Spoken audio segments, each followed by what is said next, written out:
कामवाली की नौकरानी। जमीन पर लेटकर सीमा पोछा लगा रही थी और अपनी किस्मत को कोसे जा रही थी। एक बात कह देती हूँ सुमित, कुछ भी करना, तू शादी मत करना। क्या करेगा शादी करके? प्रिया से अगर प्यार करता है तो उसे इस घर में ले ही मत आना। देख रहा है ना अपनी भाभी की हाल, उस बेचारी का भी सारा जीवन इसी तरह घर के कामकाज में ही चला जाएगा।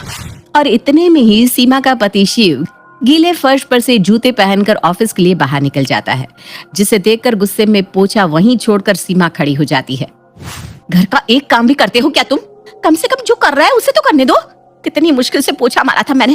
पहले माँ जी चप्पल पहनकर ऊपर से चली गई और अब तुम ही पोछा मार के जाओगे यहाँ से, भले ही तुम्हें ऑफिस जाने में देर क्यों ना हो जाए। सीमा अपने पति को चार बातें सुना रही होती है कि तभी उसकी देवरानी पायल हाथ में एक टी शर्ट लेकर हॉल में आती है। किसकी टी शर्ट है ये घर है या धोबी घाट? 10 लोगों के रोज 10 कपड़े, ऊपर से रोज 2-4 कपड़े एक्स्ट्रा निकल ही जाते हैं। कितनी बार बोला है मैंने, एक्स्ट्रा कपड़े बस संडे को ही धुलेंगे। अब मैं नहीं धोऊंगी भाई ये एक्स्ट्रा कपड़े। और कोई बोलेगा भी अब ये टी शर्ट है किसकी? देखो कोई जवाब ही नहीं दे रहा। लीजिए भाभी, आप इस टी शर्ट का पोछा बना दीजिए तो डालने वाले को खुद अकल आ जाएगी। नहीं, वो मेरे फ्रेंड की शर्ट है। कपड़े ध्यान से देखना, एक जींस और शर्ट भी होगी पायल। वो मेरा दोस्त है ना प्रणव, उसकी पत्नी मायके गई है तो उसके कपड़े मैं यहाँ धोने ले आया।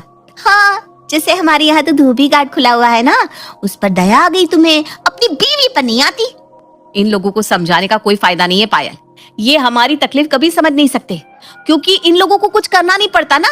झाड़ू पोछा बर्तन खाना सब तो इन्हें किया कराया मिल जाता है, तो क्यों कदर होगी इन्हें हमारी। कान खोलकर सुन लो दोनों, और तू भी सुमित।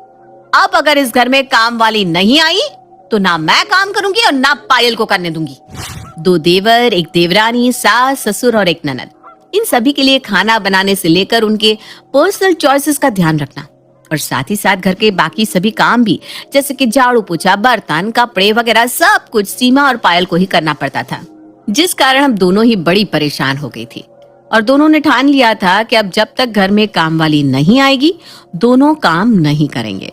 और अपनी दोनों बहुओं को इस तरह हड़ताल पर बैठा देख शकुंतला भी घबरा जाती है। अरे पिया, ऐसी तो तेरी 10 सहेलियां हैं बाहर घूमने के लिए, वो सब तो तुरंत तुझे कॉल कर लेती है, तो तू भी कॉल कर लेना उन्हें। उनमें से किसी के घर पर तो काम वाली होगी ना, कह दे भेजने को।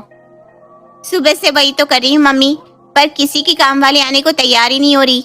इतने बड़े घर में कोई काम वाली काम नहीं करना चाहती। टेंशन मत लो मम्मी, भैया सर्च कर रहे हैं, वो कुछ ना कुछ तो निकाल ही लेंगे। और नेट पर सर्च कर प्रेम निकाल लेता है कामवाली पू का नंबर। पू इतने बड़े घर में इतने सारे कामकाज को संभालने के लिए राजी हो जाती है, जिसे सुनते ही प्रेम जरा भी वक्त ना गवाते हुए उसे अगले ही दिन काम पर बुला लेता है। सीमा का पूरा परिवार दरवाजे पर खड़ा हुआ कामवाली के आने का वेट कर रहा था कि तभी एक स्कूटी उनके घर के बाहर पार्क होती है। Is this Mr. Prem's house? अब मुझे नहीं जीना, बस यही देखना बाकी था। आ गई सौतन। कौन है ये बताइए जी, कौन है ये? अरे यार रुक भी जाओ सीमा, मोहतरमा जी कौन है आप? मैं पू हूँ, आपने मुझे कांटेक्ट किया था, आपको काम वाली की जरूरत है ना? मैं ही हूँ वो काम वाली पू। Nancy fancy, follow me. पर 3 दिन काम वालियों का हम क्या करेंगे बेटा? Oh no no no no don't worry, ये दोनों तो मेरी पर्सनल नौकरानियां हैं। आपके लिए तो मैं काम वालियों का स्टॉक लेकर आई हूँ। और तभी दरवाजे से 10-12 लड़कियां अंदर आती हैं। इनमें से किसी को भी आप एक दिन के लिए ट्रायल पर रख सकते हैं और जिसका काम फाइनल होगा वो आपके पास रह जाएगी।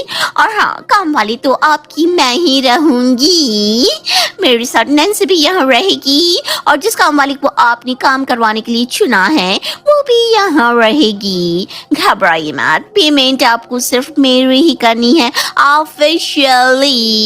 I am the maid। सारे नियम बता दो इन्हें नैन्सी। कपड़े वॉशिंग मशीन में ही धुलेंगे, पोछा कपड़े से नहीं वैक्यूम क्लीनर से लगाया जाएगा। खाना रात को 7 बजे ही बन जाएगा। खाना गर्म करके आपको परोसा नहीं जाएगा, वो आपको खुद ही लेना होगा। घर में स्टील के बर्तन होंगे तो बर्तन मैं नहीं घिसूंगी। डाइनिंग सेट क्रॉकरी आइटम का ही होना चाहिए। अब ये वैक्यूम क्लीनर कहाँ से लाएंगे हम?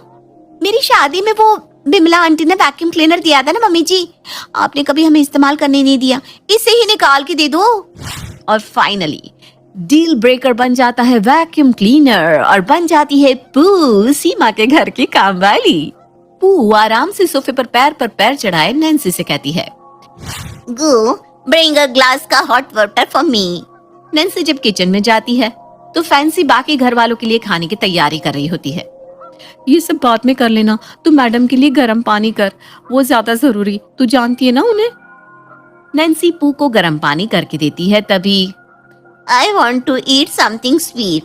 जाओ मेरे लिए कुछ मीठा लेकर आओ, वरना तुम्हें पता है ना मुझे इरिटेशन होने लगती है। Yes ma'am. इससे पहले कि फैंसी दोबारा से गैस ऑन करती, नैन्सी फिर वहां आ जाती है और इसी तरह बार बार उसे पू कुछ न कुछ लाने को कहती रहती, जिस कारण फैंसी घर वालों के लिए कुछ भी बना नहीं पाती और इसी में 4 घंटे निकल जाते हैं। तो दिखाइए क्या बनाया है आपने फैंसी जी। एक्चुअली ट्रायल के दिन हम बस साफ सफाई करते हैं, खाना नहीं बनाते। खाना बाहर से मंगवा लीजिए और मेरे लिए वेगन फूड, ओके? क्या ये कैसे काम वाली रखी है तूने बेटा, जो खाना भी नहीं बना रही। ऑलरेडी इसमें मेरी गलती नहीं है। खाना बनता तो बर्तन झूठे होते, झूठे बर्तनों को धोने के लिए मुझे अपने हाथों का इस्तेमाल करना पड़ता, क्योंकि आपके पास ग्लव्स तो है नहीं। तो देखिए मेरे नेल्स ना आज ये मैनिक्योर करवाए मैंने। अगर आपको खाना खाना है तो कल से आप प्लीज ग्लव्स मंगवा लीजिएगा। खाना ऑर्डर होता है तब तक मैं कपड़े धो लेती हूँ। Nancy fancy follow me. ये नौकरानी है या मालकिन? कौन सी नौकरानी अपने साथ एक नौकरानी लेकर आती है सेल्फ केयर के नाम पर? कुछ देर में ऑर्डर किया हुआ खाना जैसे ही डिलीवरी बॉय लेकर आता है, सबसे पहले पू वहां जाती है। नैन्सी पहले ही ऑर्डर किए हुए खाने से पू का हिस्सा निकालकर उसे सर्व कर देती है। घर में सबसे बड़ी मम्मी जी है और तुमने सबसे पहले खाना पू को दे दिया, ये क्या तरीका है नैन्सी? तो क्या मुझे सर्व नहीं करेगी तो और किसी करेगी? काम वाली चाहिए कि नहीं आपको? आपकी हरकतों से तो मुझे नहीं लग रहा। अरे चाहिए चाहिए।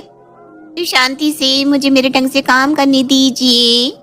वो जो वैक्यूम क्लीनर आपकी शादी में आया था ना, वो मुझे निकाल कर दे दीजिए, मैं डस्टिंग कर देती हूँ। पर दोपहर के खाने बाद अब तो शाम होने वाली है, शाम को कौन झाड़ू पोछा करता है? शाम ढलने के बाद साफ सफाई करने से तो घर में लक्ष्मी जी की दिक्कत हो जाती है। किस जमाने में रह रही है आप ओल्ड लेडी? ये नया जमाना है। पू वैक्यूम क्लीनर से घर की सफाई करना शुरू करती है और इसी में वो सोफे पर रखे हुए सीमा के नेकलेस को भी वैक्यूम क्लीनर के पाइप से अंदर सक कर लेती है।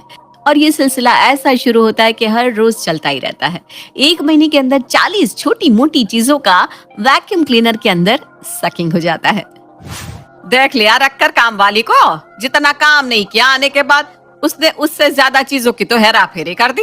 और अगर उससे बोलने जाएंगे तो अपनी गलती मानेगी नहीं, लड़ाई करेगी स्वालक। मैं तो कहती हूँ निकाल दो इसे।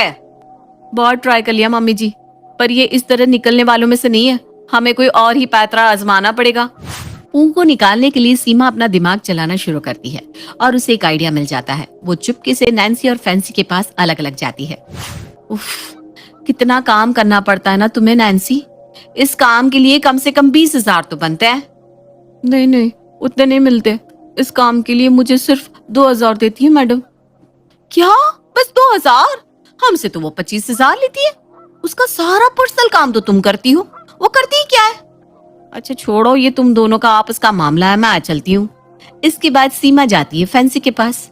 रखा तो हमने पू को था, पर कहीं से भी काम वाली वो नहीं लगती। सारा काम तो तुम ही करती हो फैंसी, तुम्हें कम से कम 20,000 तो देती होगी वो। चलो, किसी को तो ये महसूस हुआ कि सारे काम का बोझ मुझ पर है।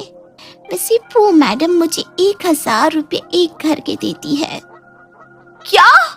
हमसे काम के 40,000 ले रही है और तुम्हें 1,000 दे रही है? बड़ी नाइंसाफी है ये तो। तुम एक काम क्यों नहीं करती? पू की कंपनी छोड़ दो और हमारे साथ आ जाओ। एक घर से कम तुम्हें 10,000 मिल जाएंगे। तुम पू के साथ जाती हो तो सारे घर मिलाकर भी 5,000 होते होंगे तुम्हारे। और सीमा की बात कुछ इस तरह नैन्सी और फैंसी के दिमाग में घर करती है कि वो पू की कंपनी की बाकी सारी काम वालियों को कॉल करके इस बारे में बता देती है और सभी एक साथ पहुंच जाती है पू पर ढाबा बोलने। 1 नंबर की धोखेबाज हो तुम। हमने तुम्हें अपनी मालकिन माना और तुम हमारी ही नहीं निकली। हम सब तुम्हारी कंपनी छोड़ते हैं, समझी? आई बड़ी काम वाली बनने।